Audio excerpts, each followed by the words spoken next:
Today, I am so excited to be joined by Purdeep Sangha.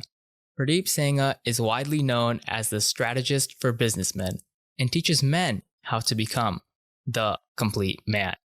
His personal mission is to help men grow their businesses massively, increase their personal fulfillment in life, and improve their relationships with their wife and kids. He is the founder behind the movement of men becoming mindful alpha males, men who experience complete victory and have it all. As an award-winning author, entrepreneur, speaker, podcaster, business coach, husband, and father, Purdeep knows exactly how tough it can be to balance a successful business with a happy family. After studying and working with some of the most successful men around the globe, Purdeep shows men the neuroscience becoming limitless. Purdeep, this is so great to have you here on the show today. Hey, thanks for having me today. I really appreciate it.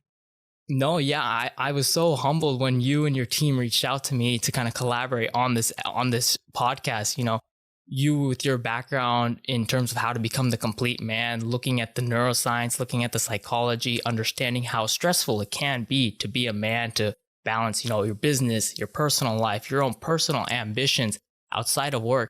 It's a very stressful dilemma that men often face, and everyone strives to kind of reach that ideal vision of what it means to be the complete man. But I think so many men don't have the tools or the actual strategy, the kind of toolkit to actually reach and achieve that complete man vision. And so today, I am so excited to kind of learn from you with all of your experience going through your own journey, transforming into the complete man, you working with so many successful businessmen around the world and helping them, unveil the potential in their business and their own personal life. And so today, I think for a lot of the male listeners and also the female listeners, people are really going to gain a lot of information from your background and kind of your study in terms of how to become the complete man. And so before we go ahead and dive on into the topic, I'd love to kind of delve deeper into your own journey becoming the complete man. When you were kind of succeeding in your professional life, you working with your own personal life at home, I'm sure there was a time when you kind of faced the wall. You felt as if things were all out of sort. You felt as if life was out of balance. And so I'm kind of curious, when was that moment and how did you realize that, you needed to kind of reorient your life, and what motivated you to kind of pursue this path of becoming the complete man? I still remember this moment like it was yesterday because it's very fond in my memory. But it was a number of years ago when I was an executive. I was a very successful executive. I was very well known in the industry for what I did. I was a go-getter, you could say. I was the youngest guy on the executive team, and all the major projects or initiatives would go to me because I was just so motivated and driven to get things done. At that time, so I could say I had a lot of stuff on paper that a lot of guys want. I had a great job. I was a beautiful wife, 2 young kids. I had the picture perfect life, you could say, from that perspective. But I just really wasn't fulfilled from within for a number of reasons. My values didn't align with the organization anymore. I've always had an entrepreneurial spirit, and I felt trapped in the corporate world. And originally, my goal was to be a CEO of a major corporation. So that's what I was actually being groomed for. That's what I had positioned myself as. I had led every major division in the corporate world. You could say, from marketing to sales to operations to customer experience, because I wanted to be that well-rounded CEO. Mm-hmm. But I was just tired of it. I was tired of going into the office. I was tired of having the same boring conversations. I was tired of sitting around the executive table and just having people just talk, one way and operate a different way. Just what didn't align with my values. And I just remember Sundays are usually my personal self-improvement days. And I just sit there and I read and I learn and I develop myself. And I was just going through this moment where I was just, it felt like a perfect storm. It was just, it felt like my life was just, how do I say it? Almost like a twilight zone. Like, am I really living this? Is this really what I want my life to be like? And I just knew that I had potential to do more. So I literally just walked into work and I quit. And that was it. I packed up my boxes and I took my stuff out the very same day. People were wondering, like, Purdeep, what happened to you? Did you get fired? Did you get into an accident? They thought I got physical, like maybe I hurt my head and I just wasn't all there. But that's when I literally made the decision to start my own consulting and coaching firm, and I haven't looked back since. But it was just that moment where I felt like I was living a life that other people wanted me to live rather than a life that I Mm. wanted to live. And that was, you could say, the impetus of me just moving forward and doing what I wanted to do. Interesting. I feel as if there's so many people that can relate to that, where you just go kind of the years pass by and you just realize, where have I gone? Where have all the years gone? What are my personal values, my own principles, and do they align with where I'm currently at?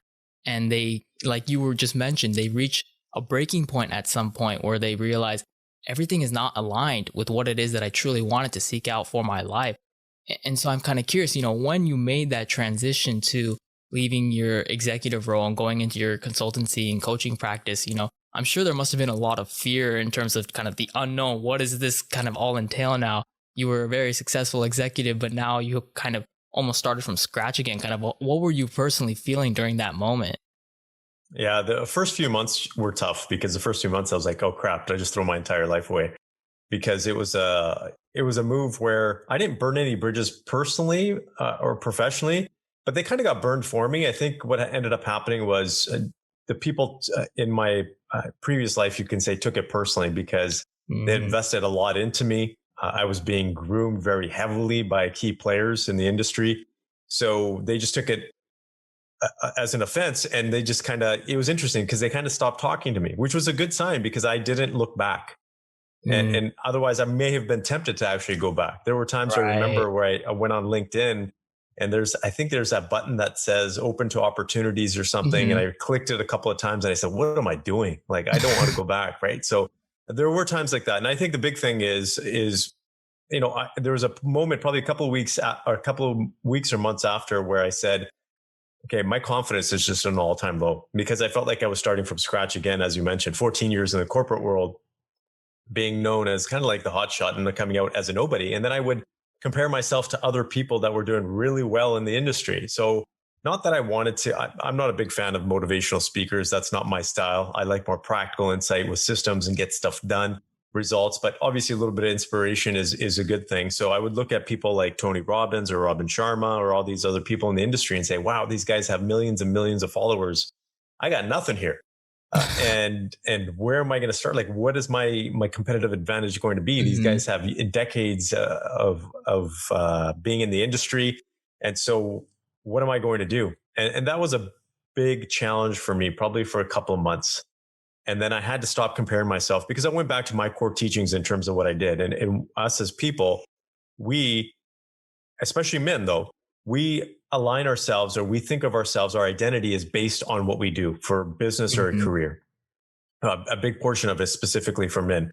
And so I said, well, why is my confidence at this level? Because my confidence a few months ago was at an all-time high. Now I'm just at an all-time low. I'm the same exact person, can bring the Mm-hmm. exact same value. What is it? And it was just simply how I perceived myself because I was starting from scratch. So I had to change that real fast. And as soon as I did, things got a lot better. But everything that was happening at that point was, you can say, self-inflicted based on my own personal stories that I was telling myself and beliefs at that time. And I knew well enough at that time because I did this professionally that I didn't know that I could correct it that fast, but I was amazed that I fell into the same trap that I saw other people falling into and coaching people out of, Mm-hmm.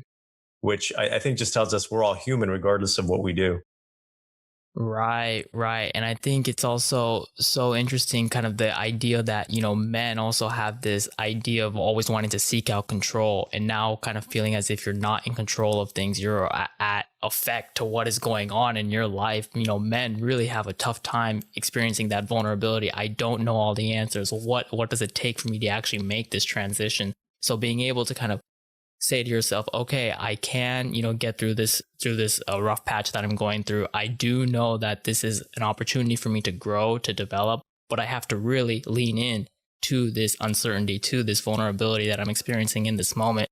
And there's so much, when men are growing up, like you were mentioning, there's this idea that your career is kind of your own identity. Your bravado, your macho-ness comes from your career. How successful are you in your career? That is what your identity is, and that's what that is what defines your masculinity in a sense.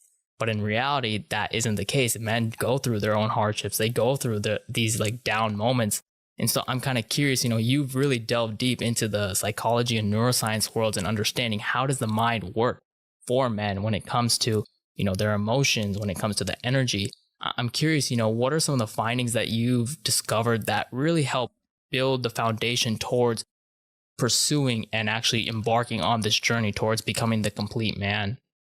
Well, I think most importantly, we have to see it as that, as a journey, because someone mentioned the other day, it was one of my clients, and they said, you know what, I want to be the complete man like you. And I said, well, as much as I may feel like I'm complete to a certain degree, I'm never complete because I'm always progressing and learning and growing. And I think that's the biggest thing that we look for in if you could say, what's the biggest factor element towards being the complete man? It's that growth. It's that Mhm. progressive growth that we're all constantly trying to self-reflect and trying to be better as men, or better as a man, I should say. And so that's a principle of how I live my life. But for men in particular, there's a just it's very important to take a look at how we identify ourselves. The most fundamental aspect is our identity, who we believe we are, and what we tell ourselves, because that is how we operate. And our goal in terms of life is independent and should be. Every man should have his own goal in terms of what he wants to do in life. And I think a lot of us guys get caught up in other people's goals or Mm. what society tells us. And so that's why it's important for men. And this is the exercise that I use, is to sit in a room or go away for a weekend without any external influence from their wife, their kids, anybody, family members, and actually think and outline what kind of life they want to have and what their true goals are. If they didn't have any external influences, what do they want their life to be like? Right. And then add in, okay, Mm. marriage aspects, fatherhood, because a lot of that can fog what we truly want as men. If we're aligned with our direction, our purpose, and as well as our passion, then it becomes a lot easier to become the complete man. But the challenge is that a lot of men are conflicted because they Mhm. might be in a career that they're not passionate about, or a business they're not passionate about, or they're in a business that's not giving them the freedom or the lifestyle that they're looking for. If we're looking at specifically the science behind it, men and women are very similar in a lot of respects, but men in particular are very driven to achieve a specific goal, right? And that Right. is one of the main differences. And there isn't different.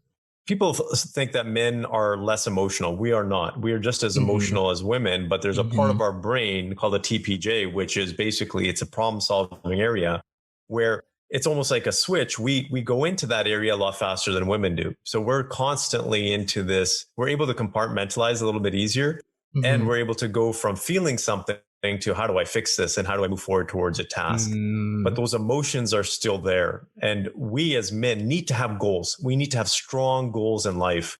And that just doesn't mean our business, it also means our family. So, as a husband as well as a father, that's where a lot of guys are lacking, is they have one dimensional goals, which is based pretty much for the most part, it's their financial or their job Right. status. Right. That's where they focus. But if you have a holistic approach, and I'm not going to I'm not going to generalize, but I will generalize here, is that most of the men that I see are struggling because they don't have the balance in their life, because they focus so much energy in one aspect, whether it's their business and their Mhm. home life is struggling, or it's their Right. home life, but they're feeling like they're not making enough money, or their career is suffering, whatever that looks like. So the concept of being the complete man, most importantly, is about being complete from within. Because if you feel like you are proud of who you are progressing as a man, the values that you stand by, the principles, your skills and abilities, it doesn't really matter what you have externally. And, Mhm. and, and I say this very openly and honestly, I don't really care about making money. Um, and I could have a lot less money, but I'd still feel complete from within because I know who I am.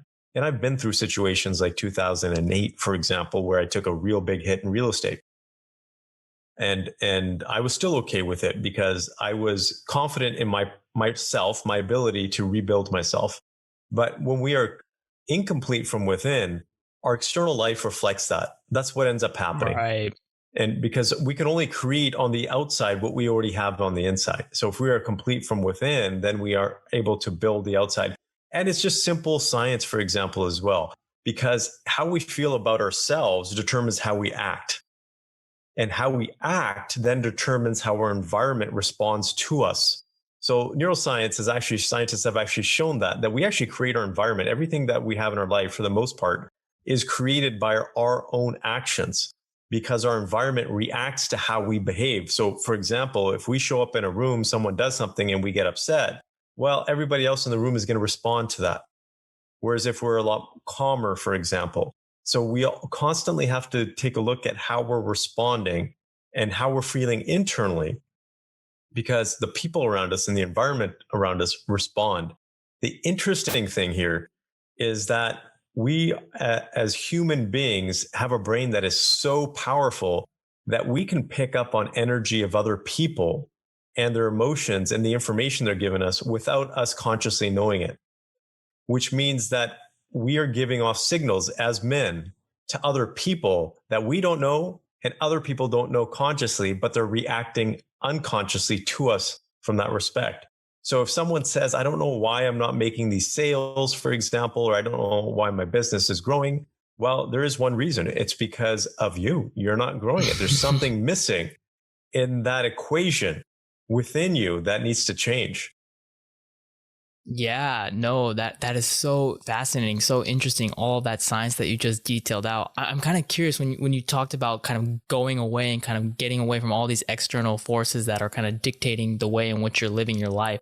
I've always been fascinated by this idea of how men are so goal driven, but I'm curious, what is your take in terms of being goal centric versus having the right systems in place rather?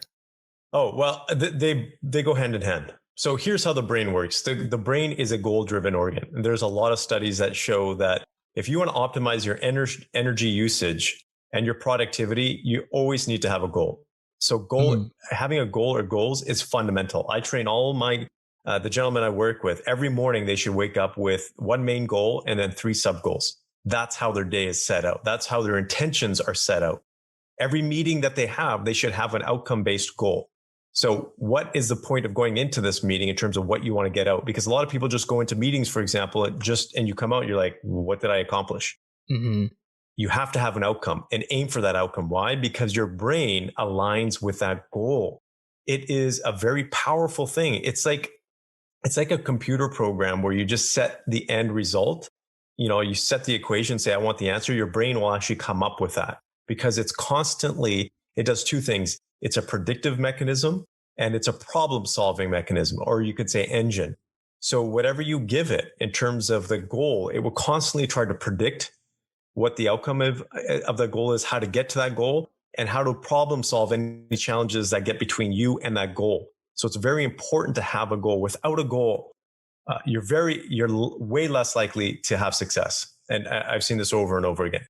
Systems, everybody needs a system to get to the goal. You can wing it. You can try to do whatever it takes. And this is what I say a lot of guys do is use sheer willpower to get there. But if you want to be effective, you have to have a system. You have to have, and a system is just a repetitive set of processes of activities that work together. That's all it is. Activities or processes that get you results and get you results more effectively and more efficiently. So yes, 2 people, and I'll give you an example. When I used to work out when I was younger, I was actually a personal trainer at 17. And I was a big fan of working out bodybuilding because my uncle was a bodybuilder and just I was a big fan of Arnold. I never got into bodybuilding myself because my natural genetics and my stature wasn't conducive to that.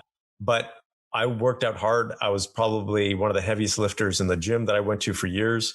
And I did it based on old school techniques or tactics based on the knowledge that was known at that time, which is to push as heavy weight as you can and do as many reps till failure. Well, there's a lot more science based on new systems now that you can use in terms of how to exhaust your muscles, how to give them more tension without even having to lift heavy weights. Right. And so you can actually get a lot more done using those systems. If you look at what's happened with Ronnie Coleman, for example, if you're familiar with Ronnie Coleman, he is, Mr. Olympia numerous times, right? And he was just a beast, but he can barely walk now.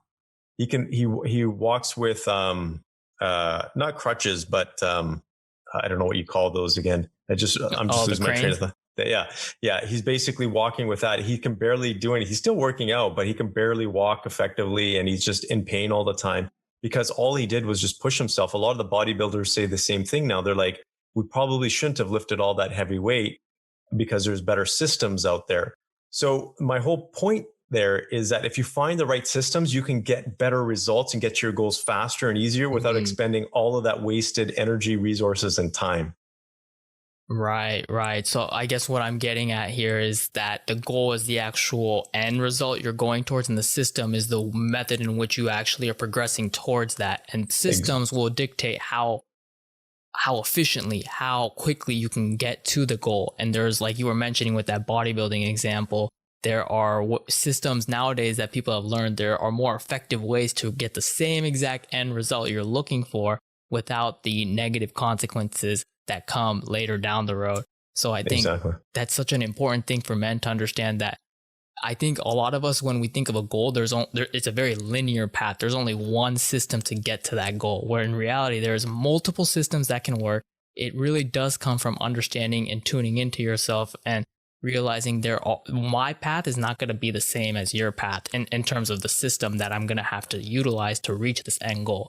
The goal may be the same as another man in terms of what we'd like to achieve, but in reality, the system isn't going to be the same. Very likely, it probably won't be the same for, you take a pool of 1,000 men. I guarantee probably you won't see two men with the same exact system, just given how we're all wired differently, like you're mentioning.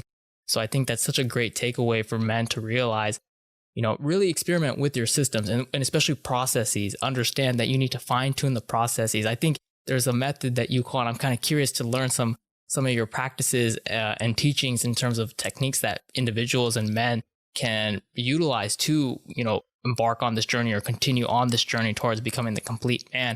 I think you mentioned this one method called the SAR technique. I'd love it if you can kind of, where you strategize, you act, you review, and you respond. So I'm kind of curious if there's other techniques in association with that men can utilize towards, building on these systems to, becoming the complete man when it comes to being more effective and highly efficient when it comes to their businesses, becoming a better husband, becoming a better father.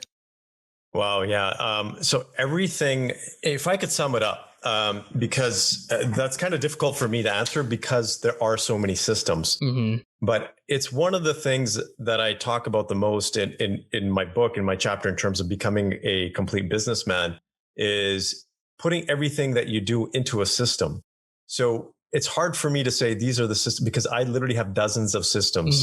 And everything that I do in terms of the knowledge that I've brought together to help men are placed into systems, because once you have a system, then you can actually improve it. So rather than giving you a particular system, here's what I would recommend is try different things out and then write them down and actually create a process or a system that you say, hey, look, this is actually getting me results. And when I say that, it should cover at least 80% of your normal, not activities, but give you results 80% of the time, because there's still a 20%, you can say, margin where your system may not work in that circumstance, because you'll never have a system that's perfect in every single situation. For example, morning routines or daily routines. That's why I used to have a very regimented system for my guys and have daily planners that were very regimented. But here's what I do now. I basically say, here's the most important thing that you need to do. For example, in the morning, you have to set your intentions. You have to set your goals. For example, you have to set what your biggest challenge may be and actually foresee it, or actually just try to predict it and how you're going to overcome it. And then who you are going to have on your team to help you overcome your challenges, for example. So, yeah, and I'm going over a morning routine system, so just so people have an understanding. And then take a look at, okay, your activities that you need to do throughout the day, and then plan them. But I used to have it very regimented for guys, where I said, okay, you have to plan these activities in the morning and these activities in the evening. But that doesn't work. Half the guys prefer to do some things in the evening, half the guys prefer to do some things in the morning. So my whole point there is find a system that works for you. And once you find a system that works, then you document it, and then you actually start tweaking it and perfecting it. So in your question to me, what systems, I'm going to say the system of creating systems is important, if that makes sense. No, it definitely does. It definitely does.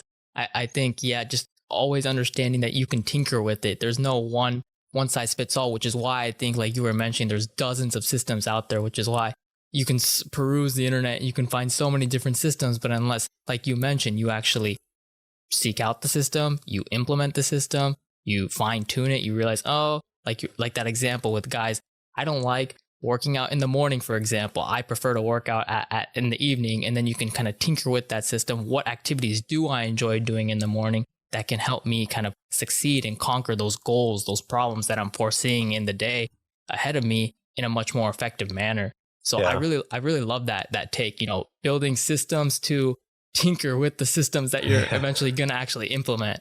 If I can just add on to that, the reason why I was able to get to where I am today, and throughout my life, I realized, and I took a look back and I reflected and I said, what was the difference between what was I was doing compared to other people in my peer level or my group, and here was a difference. I just took the best of all of the systems that I got a hold of, and I researched a lot of systems and a lot of information, and I just put it all together.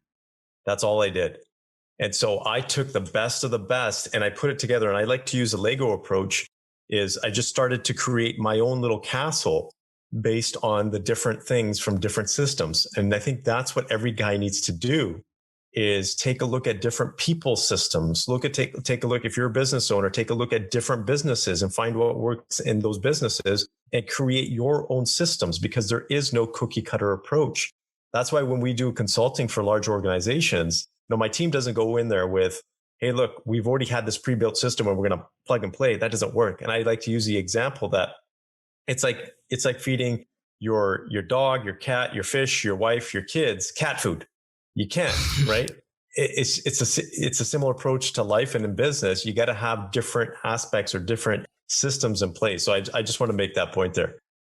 No, I that definitely makes a lot of sense. Definitely makes a lot of sense. So I think for individuals, there may not be a one size fits all technique like Purdeep was mentioning, but I really love that analogy, the Lego approach, where you kind of build upon systems that you've actually implemented, and eventually you'll build on some Legos, and then there'll be times when you have to take a Lego off and your castle just will constantly evolve. But when you look at it, and I think it's because we're so short-term minded, where we're looking at where is my Lego castle at right now, using the analogy, versus if you look at the long haul, like you mentioned, Purdeep, when you build upon all the systems that you've studied and you've implemented over the years, over the decades, the castle builds higher and higher, and you're able to have that foundation, strong foundation built. So for all the guys that are listening out there, and also all the female listeners as well, definitely, implement that approach. Understand, research a lot of different systems out there, because no one system fits every single male individual out there. And so what I do at the end of each and every single one of my episodes, Purdeep, is this final segment I call the 3 keys to relationships. And so this is a segment where I ask guests 3 questions to kind of gauge their own insight towards relationship philosophy. And these questions pertain to any and all relationships. So those with friends, family, romantic partners, in your business circles. And these aren't quick fire questions at all either. So I'd love to hear you elaborate. And so the first question I have is, what's your number 1 relationship red flag? That's an interesting question. My number 1 is basically a commitment to the relationship, and work ethic into the relationship, because every relationship requires work. And I think that's one thing a lot of people have a misunderstanding about, whether it's a marriage or any other relationships. Even as a child relationship requires work on both parties. It's not just natural. And I think that is the biggest thing. So if I go into a relationship, whether it's with an employee, whether it's even with my kids, for example, or even my wife, is, okay, are we both committed? And what is the work ethic that we're putting into it? Because if both people, or the people involved in the relationship, work at it, it can only get better. I think that's the big thing. And I think people just become lazy for a number of reasons. A, because we're so busy these days, right? We're so busy with work. We're so busy with social media. We're so busy with all of these other things that are capturing our attention, that we have very little energy for relationships these days. But these are the most important thing. Relationships has a direct correlation to the quality of life and even happiness, right? And so it's important to have strong relationships in life. Even longevity has been shown now directly correlated with your marriage, or your significant other in terms of whatever type of relationship you have. So it's important to have that work ethic. And I think when it comes to work ethic, it doesn't have to be 50-50. I think that's the other thing too, Mm-hmm. because at times, one person, for example, may be going through a challenging time, and one of the parties might have to pick up 70% of the slack, right? Right. But if it's constantly one party giving and the other party isn't giving as much, or they're constantly just about receiving, that relationship isn't going to work. Mm-hmm. Mm-hmm. No, yeah, definitely. And I think I hope, one of the reasons why I started this podcast, during the pandemic was the fact that I think since everyone has been, cooped up at home, they've kind of reassessed these relationships and how much effort they're putting into the relationships. How much do you truly value the relationship? Because like you were mentioning beforehand, when we're so busy with work and so many other social functions, the last thing that was always on our minds, funny enough, was the relationships we had in our life that we held so dear and close to our hearts, with, your spouse, your partner, your kids, close friends, how valued were those relationships? And so now I think we've taken a step back. We've really internalized, where are the areas in my life that I feel as if I'm lacking? And the relationships, I think, is where we've really started to tune in and understand I need to, maybe work was taking over my life. And as a result, I didn't feel as if I was living a well-rounded, fulfilled life. And like you were mentioning, the longevity of our livelihoods is in direct correlation to the relationships and the value in which we put into them. So I really love that answer. And I hope that individuals, listening or viewing to this podcast do lean into the relationships and understand same thing. It's not always going to be 50-50, like you mentioned. People are, right now, I think mental health is such a big topic right now, and people are going through some really tough times. So, they may not be able to put in their 50%. So if you so will. So, picking up the slack, but understanding, is this a recurring theme? Because then that might be bigger signs towards a relationship that might be skewed in the wrong direction and might not be something that is going to be fulfilling towards your life. So I couldn't agree anymore. And so the second question I have is a little bit of a converse to that. What's the most underrated quality in relationships, in your opinion? Underrated quality. That's actually a really, really good question. So let me give me a second to think about that, because I think that's underrated. Well, one of the things that I don't know if it's underrated, but it's easily overlooked at times is humor. Mm, Because humor, out of all of the emotions, for example, or easy way to connect, humor is one of the most powerful things in this world.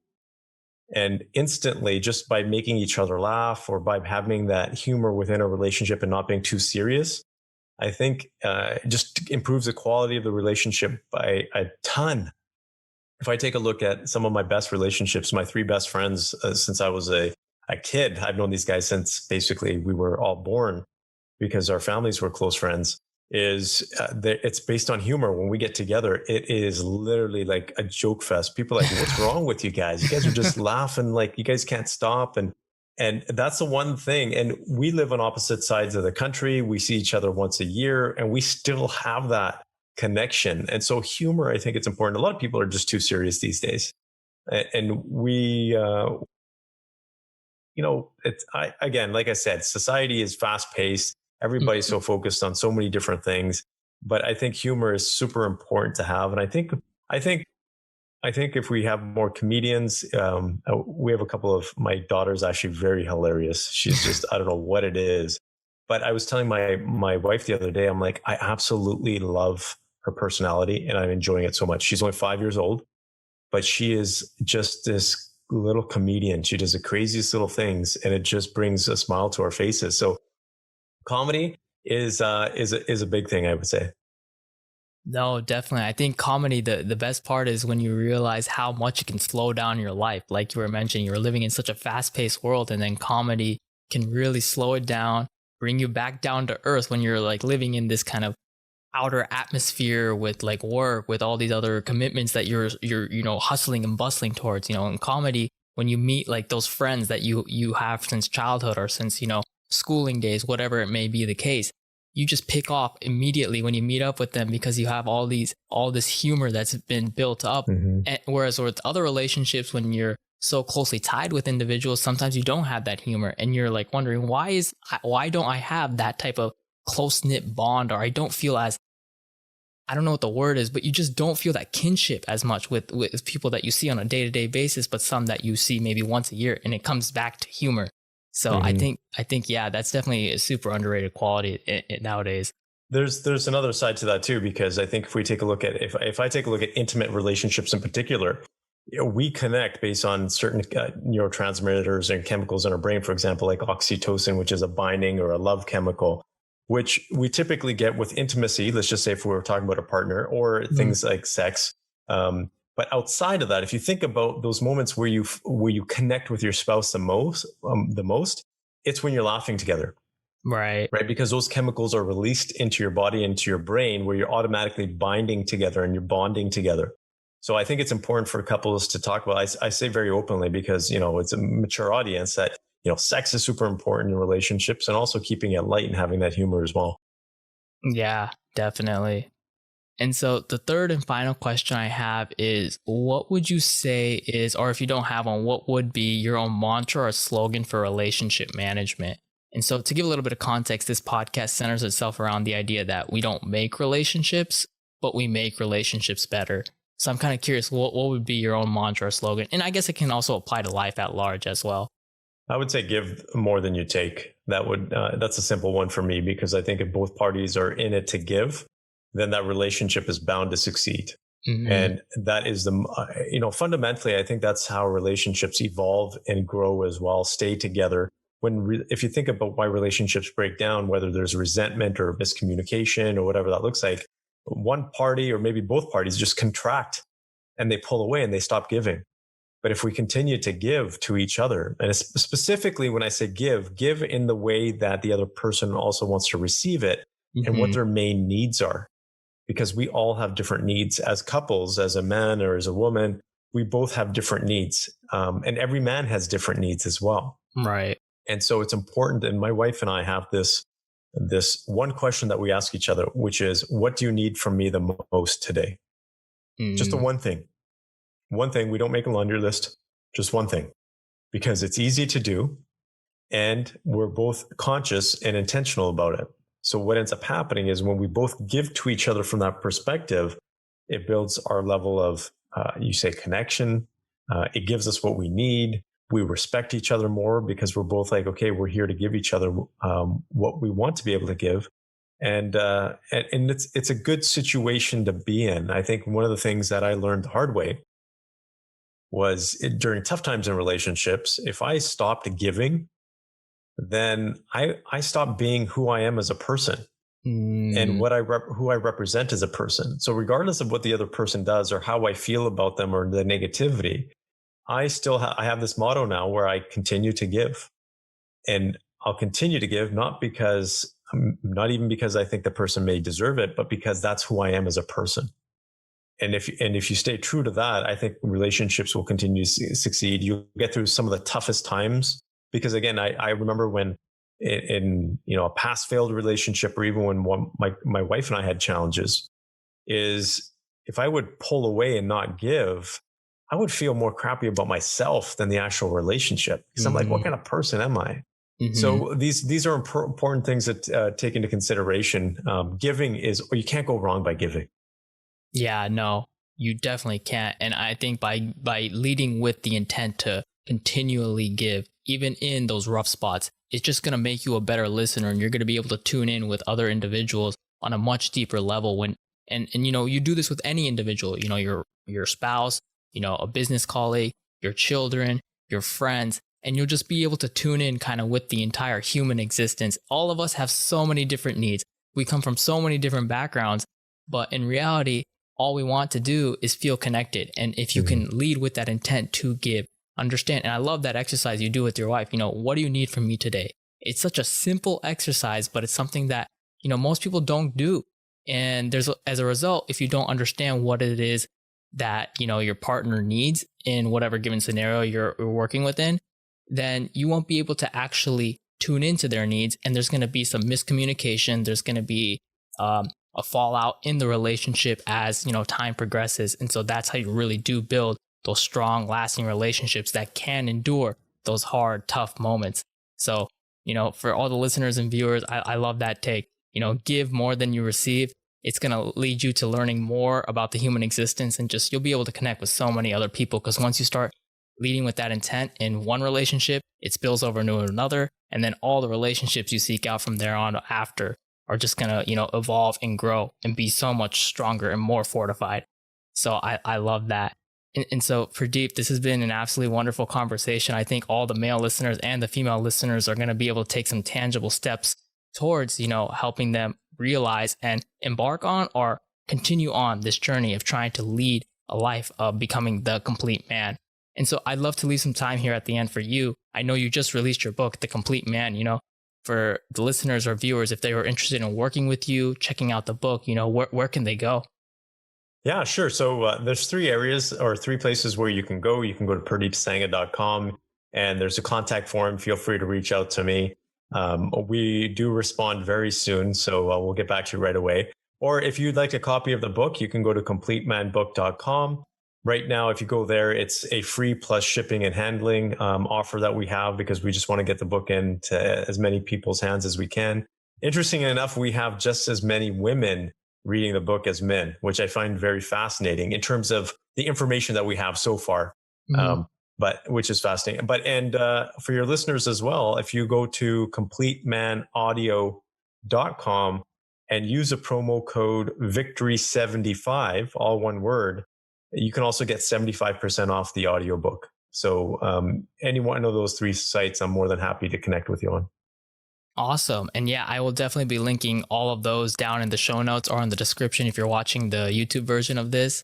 Purdeep, this has been an absolutely wonderful conversation. I have learned a great deal myself on a personal note of, the science behind how to actually realize yourself into becoming, or rather embarking on this journey towards becoming the complete man, and learning. I think one of the biggest takeaways here is learning to build systems to tinker with systems that you're currently implementing.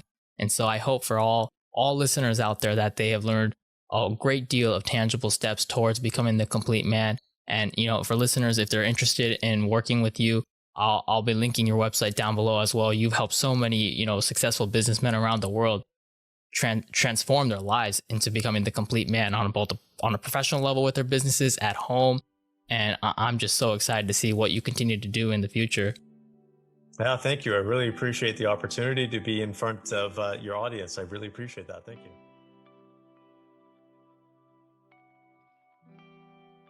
Hey everyone, my name is Shadman Rahman, and thanks for tuning in to my YouTube channel today. I hope you found this episode of the Between Us podcast enjoyable, and that you're walking away feeling entertained, inspired, and/or motivated. If you particularly enjoyed this episode, please go ahead and smash the like button down below and leave your thoughts in the comments section. And if you'd like to go ahead and keep up with the podcast, go ahead and follow our social media.